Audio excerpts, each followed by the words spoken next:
वो immune system के कारण रोग प्रतिरोधक क्षमता या फिर कोई भी कारण से फीमेल का शरीर इनके अपने पति के कहना चाहिए शुक्राणु को वो एक्सेप्ट नहीं करती है। फीमेल में कहना चाहिए वो हम तो बन रही है, इसमें भी मान लो शुक्राणु बन रहे हैं, लेकिन फीमेल का शरीर इम्यून सिस्टम के कारण या फिर किसी जेनेटिक डिसऑर्डर के कारण मेल के कहना चाहिए शुक्राणु को अपने शरीर में फर्टिलाइजेशन नहीं कर पाती है, तो इसके लिए इसका उपयोग किया जाता है। ठीक है, तो कहना चाहिए देखिए फीमेल का हम लोग ओहम ले लिए, ये कहना चाहिए क्या है, ये टेस्ट ट्यूब है, इसमें कल्चर मीडिया होती है, यहाँ पर हम लोग ओहम को ले लिए। अब उनके पति का या फिर उनके पति में कहना चाहिए शुक्राणु की संख्या में कुछ कमी है, लो है, अगतिशील है, जो फर्टिलाइजेशन इसमें भी नहीं कर सकती है, तो यहाँ पर कुछ डोनेट भी शुक्राणु ले सकते हैं। यदि डोनेट शुक्राणु लेंगे तो बनने वाले जो चाइल्ड होते उनके माता पिता को जैविक माता पिता कहा जाता है। यदि डोनेट का लेंगे तब जैविक माता पिता, तो मान लो कहना चाहिए या तो डोनेट लेते हैं या फिर उनके कहना चाहिए पति से स्पर्म लेते हैं, तो ये कहना चाहिए टेस्ट ट्यूब है, इसमें माँ का कहना चाहिए ओहम है और पिता का क्या है, इसमें स्पर्म है। दोनों आपस में यहाँ पर क्या करेंगे, फर्टिलाइजेशन का कार्य करेंगे और यहाँ पर क्या बनेंगे, जाइगोट बनेंगे। अब ये जाइगोट को कहना चाहिए हम लोग सीधे किसमें ट्रांसफर करेंगे, फेलोपियन ट्यूब या फिर यूटेरस में ट्रांसफर करेंगे और वहीं पर अगला क्या होगा, भ्रूणीय विकास होगा। क्लियर, इसको बोलेंगे हम लोग आर्टिफिशियल इंसेमिनेशन। मतलब फीमेल में ओहम बन रहे हैं लेकिन इम्यून सिस्टम के कारण किसी जेनेटिक डिसऑर्डर के कारण वो अपने कहना चाहिए फेलोपियन ट्यूब में फर्टिलाइजेशन नहीं कर सकती है, तब उनके हस्बैंड से या फिर कोई डोनेट से स्पर्म लेते हैं और यहाँ पर फर्टिलाइजेशन कराते हैं, फिर जाइगोट बनती है। फिर इस जाइगोट को कहना चाहिए या तो फेलोपियन ट्यूब में या फिर यूटेरस में क्या करते हैं, इसको ट्रांसफर करते हैं और आगे चलकर यहाँ पर क्या होती है, भ्रूणी विकास होती है। एकदम क्लियर, ठीक है जी। आगे IUI इंट्रायूटेराइन इंसेमिनेशन,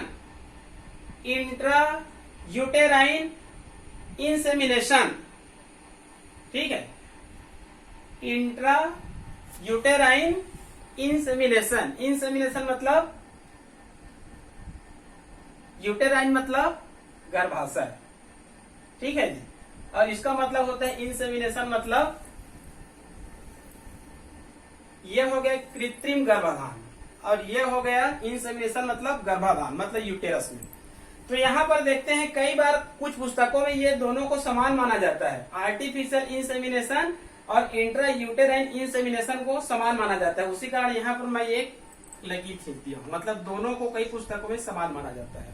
ठीक है, देखते हैं ज्यादा अंतर दोनों में नहीं है, नाम में अंतर है। देखो ये है मेल, ये है फीमेल, इसमें ओहम बनेंगे, इसमें भी ओहम बनेंगे, मतलब इसमें भी फीमेल में ओहम बनेंगे और इसमें भी फीमेल में ओहम बनेंगे। और ये जो मेल है इसमें स्पर्म तो बनेंगे लेकिन इसी के समान कम हो सकते हैं और अगतिशील हो सकते हैं, लेकिन इस क्रिया में जो दंपति है ये चाहते हैं कि इनके जो कहना चाहिए हस्बैंड है तो उनके शुक्राणु से ही फर्टिलाइजेशन हो, मतलब मेल में स्पर्म तो बन रहे हैं लेकिन हो सकता है संख्या में कमी है, लेकिन ये जो दंपति है ये चाहते हैं हम लोग डोनेट शुक्राणु को उपयोग नहीं करें, इसमें डोनेट का भी कर सकते हैं। आर्टिफिशियल इंसेमिनेशन में डोनेट शुक्राणु का भी उपयोग कर सकते हैं। इसमें ये जो पारिवारिक दंपति है वो चाहते हैं कि हम कहना कि डोनेट स्पर्म का उपयोग नहीं करेंगे, तब इस विधि का उपयोग किया जाता है। तो मेल में कहना चाहिए ओहम बनती है, मेल में भी कहना चाहिए स्पर्म बनते हैं लेकिन इनकी संख्या कम है, अगतिशील हो सकते हैं इसी के समान, लेकिन ये दंपति नहीं चाहता है कि हम डोनेट शुक्राणु को लें क्योंकि आगे चलकर कहना चाहिए पारिवारिक समस्या इसमें आती है। ठीक है, तो इनका कहना चाहिए फीमेल का हम लोग क्या ले लिए, इसमें ओहम को ले लिए, फीमेल का क्या ले लिए हम लोग, ओहम को ले लिए। मेल का हम लोग क्या ले लिए, स्पर्म, मतलब उनके पति का ही स्पर्म लिए, भले ही संख्या में कम था, तो संख्या में कम था तो नष्ट ना हो इसके लिए इसको हम लोग क्या कर देते हैं, धोने का काम करते हैं। ठीक है, उसमें सीमेन को भी बाहर निकाल देते हैं, उसमें कहना चाहिए कुछ उत्सर्जी पदार्थ वगैरह होते हैं उन सबको निकाल देते हैं। मतलब उसमें केवल कहना चाहिए हम लोग क्या रखते हैं, शुक्राणु को, शुद्ध शुक्राणु को। ठीक है, तो कहना चाहिए ये जो टेस्ट ट्यूब है, टेस्ट ट्यूब में हम लोग फीमेल का क्या लिए हैं, अंडाणु को, और उनके पति का कहना चाहिए क्या लिए हैं, शुक्राणु को। अब यहाँ पर क्या होगा, फर्टिलाइजेशन होगा, और फर्टिलाइजेशन होने के बाद क्या बनेंगे, इसमें जाइगोट बनेंगे। और जाइगोट को आगे चलकर किस में ट्रांसफर करेंगे हम लोग, यूटेरस में, क्योंकि इसका नाम ही है यूटेराइन, इंट्रा यूटेराइन इंसेमिनेशन। जो जाइगोट बनेंगे उसको सीधे किस में ट्रांसफर करेंगे, यूटेरस में, और आगे चलकर भ्रूणी विकास कहाँ होगा, यूटेरस में होगा। तो दोनों में लगभग समानता है, इसमें भी ओहम बनेंगे, इसमें भी ओहम बनेंगे, लेकिन इसमें कहना चाहिए इम्यून सिस्टम के कारण अपने पति के कहना चाहिए स्पर्म को फर्टिलाइजेशन नहीं कर सकती है। तो यहाँ पर डोनेट स्पर्म भी ले सकते हैं, लेकिन इसमें डोनेट स्पर्म नहीं लेना है, केवल पारिवारिक दंपत्ति का अंडाणु शुक्राणु का यहाँ पर फर्टिलाइजेशन कराएंगे, और आगे चलकर जाइगोट बनती है, और जाइगोट के बाद कहना चाहिए सीधे किसमें हम लोग कहना चाहिए, इम्प्लांटेशन करते हैं यूटेरस में। और इसमें कहना चाहिए जो जाइगोट बनती है उसको फेलोपियन या फिर यूटेरस, दोनों में से किसी में भी कहना चाहिए क्या कर सकते हैं, इम्प्लांटेशन कर सकते हैं। क्लियर, इसमें भी क्लियर है। देखिए स्पर्म ओहम ये डोनेट भी हो सकते हैं दोनों, ठीक है। तो यहाँ पर जाइगोट बनेंगे, एम्ब्रियो बनेंगे, फिर डायरेक्ट यूटेरस में क्या कर देंगे हम लोग, इसको ट्रांसफर कर देंगे। जिप्ट और गिफ्ट, इसमें से दोनों में से किसी एक को 1 या 2 नंबर में पूछा जाता है, इसका फुल फॉर्म भी देख लेंगे। इसमें कहना चाहिए मेल और फीमेल, इनका अंडाणु और इनका शुक्राणु, यहाँ पर जाइगोट बनेंगे, और जाइगोट को सीधा किसमें हम लोग ट्रांसफर कराएंगे, fallopian, zygote intra fallopian transfer. जो जाइगोट बनती है उसको सीधा किसमें हम लोग ट्रांसफर करते हैं, फेलोपियन में ट्रांसफर कर देंगे। इसमें गेमेट इंट्रा फेलोपियन ट्रांसफर, मतलब इसमें मेल और फीमेल का हम लोग गेमेट को प्राप्त करेंगे, क्योंकि ट्रांसफर किसको करना है, gamete intra fallopian, gamete intra fallopian transfer. तो नर मादा का हम लोग गेमेट को प्राप्त करेंगे, यहाँ पर फर्टिलाइजेशन नहीं कराएंगे, टेस्ट ट्यूब में गेमेट को प्राप्त करेंगे, और गेमेट को प्राप्त करने के बाद इसका सीधे हम लोग किसमें ट्रांसफर कराएंगे, किसमें प्रविष्ट कराएंगे, फेलोपियन ट्यूब में। क्लियर। लास्ट में एक और शब्द है, हालांकि इसका ज्यादा उल्लेख नहीं मिलता है पुस्तकों में, लेकिन कहना चाहिए, देखते हैं ICSI, ICSI मतलब फुल फॉर्म देख लेते हैं, इंट्रा साइटोप्लाज्मिक, साइटोप्लाज्म लिखा हूं, इसका फुल फॉर्म होता है साइटोप्लाज्मिक, वही है कोशिका के अंदर जो पाई जाती है ना अंडाणु, उसी को यहाँ पर साइटोप्लाज्म नाम दिया गया है। Intra cytoplasmic sperm injection, intra cytoplasm sperm injection, इसका अर्थ यह होता है, देखिए यहाँ पर एक टेस्ट ट्यूब में बना दिया हूं, इसमें कल्चर मीडिया है, तो इसमें हम लोग फीमेल का क्या लेंगे, ओहम को लेंगे, इसी ओहम को क्या नाम देंगे, साइटोप्लाज्म। फीमेल का जो ओहम है, इसी ओहम को क्या नाम दिया गया है, साइटोप्लाज्मिक। तो ये टेस्ट ट्यूब है, इसमें फीमेल का हम लोग क्या ले लेंगे, ओहम, तो इसको ओहम कहिए या साइटोप्लाज्मिक या साइटोप्लाज्म। अब इसको हम लोग टेस्ट ट्यूब में रख देते हैं। अब मेल का केवल एक स्पर्म लेंगे, मेल का कितने स्पर्म लेंगे, केवल एक लेंगे। इस विधि को कब अपनाया जाएगा, जब मेल में स्पर्म की संख्या में भारी कमी है। मेल में स्पर्म तो बनते हैं, लेकिन स्पर्म की संख्या में भारी कमी, हमको ये पता होना चाहिए निषेचन में केवल एक अंडाणु भाग लेता है और केवल एक शुक्राणु, ज्यादा शुक्राणु की आवश्यकता नहीं होती है, ठीक है, लेकिन करोड़ों में होना चाहिए। करोड़ों में नहीं होगा तो अंडाणु तक पहुंचते पहुंचते अधिकांश क्या हो जाती है, डेथ हो जाती है, लेकिन निषेचन में एक ही शुक्राणु भाग लेता है, ठीक है। तो इस विधि को कब अपनाया जाएगा, जब मेल में शुक्राणु की अत्यंत कमी है। तो कहना चाहिए मेल का कितने स्पर्म लेंगे हम लोग, केवल एक लेंगे, और इनको डायरेक्ट इंजेक्शन के माध्यम से इसमें प्रविष्ट कराई जाती है। अंडाणु में एक शुक्राणु को कहीं डेथ ना हो जाए, इसी कारण एक शुक्राणु को इंजेक्शन की सहायता से किसमें प्रविष्ट कराई जाती है, ओहम मतलब साइटोप्लाज्म में, ठीक है। तो ये कहना चाहिए टेस्ट ट्यूब है, इसमें अंडाणु है फीमेल का, जिसको साइटोप्लाज्म नाम दिया गया है। अब मेल का कहना चाहिए एक शुक्राणु चाहिए, तो एक शुक्राणु लेते हैं और इस एक शुक्राणु को इंजेक्शन की सहायता से अंडाणु में क्या करा देते हैं, प्रविष्ट करा देते हैं। अब ये आगे चलकर क्या बन जाएगा, डिप्लॉयड जाइगोट बन जाएगा। ये जाइगोट बनने के बाद या तो इसको फेलोपियन ट्यूब में ट्रांसफर कराते हैं या फिर यूटेरस में ट्रांसफर कराते हैं, जिसमें भी कहना चाहिए, चाहे डॉक्टर अपने सुविधा अनुसार कराएंगे। फेलोपियन ट्रांसफर में कराएंगे तो आगे चलकर वो सीधे यूटेरस में जाएंगे, मतलब आगे चलकर कहना चाहिए उसका भ्रूणी विकास यूटेरस में ही होगा। तो ये सब कहना चाहिए क्या है, शॉर्टकट बोलेंगे ART, असिस्टेड रिप्रोडक्टिव टेक्नोलॉजी, सहायक जनन तकनीकें। इन सब को सामूहिक रूप से कहना चाहिए टेस्ट ट्यूब बेबी शब्द पहले आया था। सबसे पहले हम लोग पुरानी सिलेबस में देखेंगे तो इन सब का वर्णन नहीं था, केवल एक नाम दे दिया था टेस्ट ट्यूब बेबी। ठीक है, तो उसमें टेस्ट ट्यूब बेबी से भी क्लियर है। देखो टेस्ट ट्यूब मतलब एक टेस्ट ट्यूब ले लेते हैं, कोई भी टेस्ट ट्यूब ले लिए, उसमें कहना चाहिए कल्चर मीडिया ले लेते हैं। अब मेल का हम लोग क्या ले लेते हैं, स्पर्म ले लेते हैं। फीमेल का क्या ले लेते हैं हम लोग, वो हम ले लेते हैं। और उस टेस्ट ट्यूब में क्या होगा, दोनों का फर्टिलाइजेशन होगा।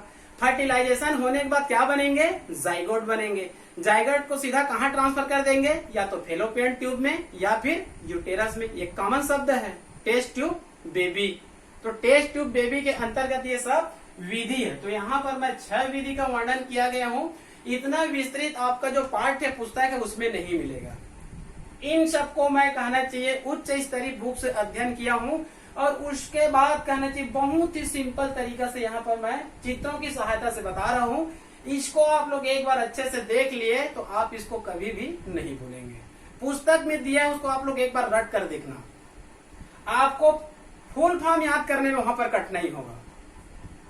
ठीक है, तो आप लोग इसको देख लेंगे। ART की आवश्यकता कब पड़ती है, इनफर्टिलिटी के कारण। जो पारिवारिक दंपत्ति होते हैं उनमें कहना चाहिए किसी प्रकार से माँ या फिर पिता बनने का गुण नहीं पाया जाता, या फिर कुछ ऐसे लक्षण होते हैं जिनके कारण उनके घर में कहना चाहिए नए मेहमान नहीं आ पाते हैं। तो इनकी सहायता से कहना चाहिए नए मेहमान लाने का प्रयास किया जाता है। इन सब का कहना चाहिए आप लोग गूगल में देखेंगे तो रेट भी लिखा रहता है। अलग अलग विधि का क्या होता है, अलग अलग रेट होता है। कई बार क्या होता है, फीमेल माँ तो बनना चाहती है, फीमेल माँ तो बनना चाहती है, और उनके जो हस्बैंड है उनके शरीर में कहना चाहिए पर्याप्त मात्रा में स्पर्म बनते हैं, लेकिन माँ में ऐसी कमजोरी है कि उसमें अंडाणु ही नहीं बनती है। तब कहना चाहिए इस विधि का उपयोग किया जाता है, इन विट्रो फर्टिलाइजेशन। मतलब मेल इसमें स्पर्म बने, फीमेल में अंडाणु नहीं बने, माँ में अंडाणु नहीं बन रही है किसी कारणवश। ठीक है, तो क्या ले लेते हैं, डोनेट ओहम। इसकी शुरुआत 1983 में हुआ था, डोनेट ओहम ऑस्ट्रेलिया से। तो कहना चाहिए डोनेट ओहम लेते हैं। ठीक है, अब इसको कहना चाहिए किसमें रख देते हैं, टेस्ट ट्यूब में। और उनके जो हस्बैंड है उनका कहना चाहिए स्पर्म ले लेते हैं। यदि उनके हस्बैंड में भी स्पर्म नहीं बनते हैं तो डोनेट स्पर्म लिया जा सकता है। ठीक है, उसके बाद कहना चाहिए यहाँ पर क्या होगा, फर्टिलाइजेशन। फर्टिलाइजेशन के बाद जाइगोट। तो इसको कुछ अधिक समय तक रखते हैं, 8-10 दिनों तक रहते हैं, मतलब भ्रूण बनने तक रखते हैं। उसके बाद डायरेक्ट इसको किसमें प्रत्यारोपित करते हैं, यूटेरस में।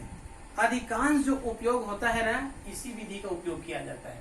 कई बार कहना चाहिए पेपर में भी विज्ञापन दिया रहता है, कई कहना चाहिए बिलासपुर रायपुर में जाएंगे तो बड़े बड़े कहना चाहिए पोस्टरों में भी लिखा रहता है IVF, in vitro fertilisation. Clear. तो ये कहना चाहिए आपका रिप्रोडक्टिव हेल्थ, जनन स्वास्थ्य का चैप्टर भी खत्म हो गया। इस ऑनलाइन क्लास के अंतर्गत मैं 2 चैप्टर खत्म कर दिया हूँ। ये वर्तमान में कहना चाहिए कोरोना काल चल रहा है, जिसमें हमारे कहना चाहिए जो स्कूल है वो अभी वर्तमान में बंद है। ठीक है, तो सरकार, चाहे भारत सरकार हो चाहे छत्तीसगढ़ सरकार हो, सभी शिक्षा विभाग इसमें कहना चाहिए लगे हुए हैं कि बच्चे घर में बैठे बैठे बोर न हो। तो क्लास पहली से लेकर क्लास 12वीं तक, यहाँ तक कि महाविद्यालय मतलब कॉलेज तक भी कहना चाहिए सिस्को, वेबएक्स या फिर नमस्ते या फिर कोई दूसरे ऐप के माध्यम से कहना चाहिए पढ़ाने का प्रयास किया जा रहा है। ठीक है जी। तो मैं कहना चाहिए सिस्को, वेबएक्स से सभी पढ़ाता हूँ, लेकिन उसमें बच्चों को लाभ नहीं हो रहा है, क्योंकि 50 मिनट का मैं पीरियड लेता हूँ। उसमें कहना चाहिए ऑडियो और वीडियो दोनों क्लियर नहीं आ रहे हैं। कभी वो लोग मेरे को देखते हैं, मैं कभी उनको देखता हूँ। तो केवल 50 मिनट, आज एक क्लास लिया था, उसमें केवल 10 मिनट बच्चों को फायदा हुआ है, बाकी ऑडियो वीडियो दोनों समाप्त हो गया। तो उसमें बच्चों को कोई लाभ नहीं हो रहा है। तो मैं कहना चाहिए पढ़ाते पढ़ाते डायरेक्ट कहना चाहिए इसका मैं वीडियो भी बनवाता हूँ। वीडियो बनाने के बाद मैं इसको कहना चाहिए अपना एक यूट्यूब चैनल बनाया हूँ, बायोलॉजी क्लास प्रमोद यादव। एक यूट्यूब चैनल बनाया हूँ बायोलॉजी क्लास प्रमोद यादव, उसमें मैं डाल देता हूँ। तो जो भी कहने चाहिए स्टूडेंट है, जो 12वीं और बायोलॉजी की स्टूडेंट है, 12वीं और बायोलॉजी की स्टूडेंट है, मेरे वीडियो के आप लोग जरूर एक बार लाइक करेंगे और जो सब्सक्राइब का बटन है उसको क्लिक करेंगे और उसके बाद कहना चाहिए एक बेल आइकन की घंटी आती है, उस घंटी को आप लोग टच या फिर लाइक जरूर करें। जैसे आप लोग उसको टच करेंगे बेल आइकन की घंटी को, मेरा अगला क्लासेस आप लोगों के पास स्वतः पहुंच जाएगा। मेरे वीडियो को आप लोगों को ढूंढने की आवश्यकता नहीं है। मैं जैसे ही यूट्यूब में कहना चाहिए अपडेट करूंगा, ये वीडियो आप लोगों के पास तुरंत पहुंच जाएगा। और यदि ये शिक्षा विभाग जैसे कि अभी वर्तमान में स्कूल नहीं खुलता है 1 माह तक, तो मैं चाहता हूं कि 12वीं बायोलॉजी के जो सिलेबस है उसको मैं लगातार बढ़ाते रहूं और आप लोगों तक इसको भेजता रहूं। लगभग 2 चैप्टर में क्लियर कर लिया हूं, ह्यूमन रिप्रोडक्शन और रिप्रोडक्टिव हेल्थ। ठीक है, जब तक कहना चाहिए स्कूल नहीं खुलती है तब तक मैं अपने तरफ से पूरा प्रयास करूंगा कि हर टॉपिक को, ऐसा नहीं कि मैं किसी बीच को पढ़ा दूंगा, मैं बीच को नहीं पढ़ाऊंगा, मैं सीधे जिस प्रकार से क्लास में पढ़ाता हूँ, ठीक है, जैसे ही उसके अगले दिन अगला टॉपिक को पढ़ाता हूँ मैं उसी प्रकार से पढ़ाने का प्रयास करूंगा। तो आप लोग कहना चाहिए मेरे यूट्यूब चैनल को एक बार सब्सक्राइब से जरूर करेंगे और उसके बाद जो बेल आइकन की घंटी है उसको क्लिक जरूर करिए। मेरा वीडियो आप लोगों के पास तुरंत पहुंच जाएगा और मुझे बार बार वहां तक पहुंचाने की आवश्यकता नहीं है और आपको मेरा वीडियो ढूंढने की आवश्यकता नहीं पड़ेगा। क्लियर? ठीक है। पसंद आए तो लाइक कमेंट, आप लोग को पसंद आए तो नीचे में लाइक या फिर आप लोग कुछ मेरे को सुझाव जरूर देंगे। आपके जो सुझाव रहेंगे, जो कमेंट्स रहेंगे, उसके ऊपर मैं जरूर अमल करूंगा और अपने जो टीचिंग है, अपने जो पढ़ाने की जो कला है उसको मैं बढ़ाने का प्रयास करूंगा। अपने तरफ से मैं चाहता हूं कि मैं बढ़िया से लिखूं, बढ़िया से कलर चित्र बनाऊं, आप लोगों को समझाने का प्रयास करूं। ठीक है जी, तो मिलते हैं कल अगली क्लास में।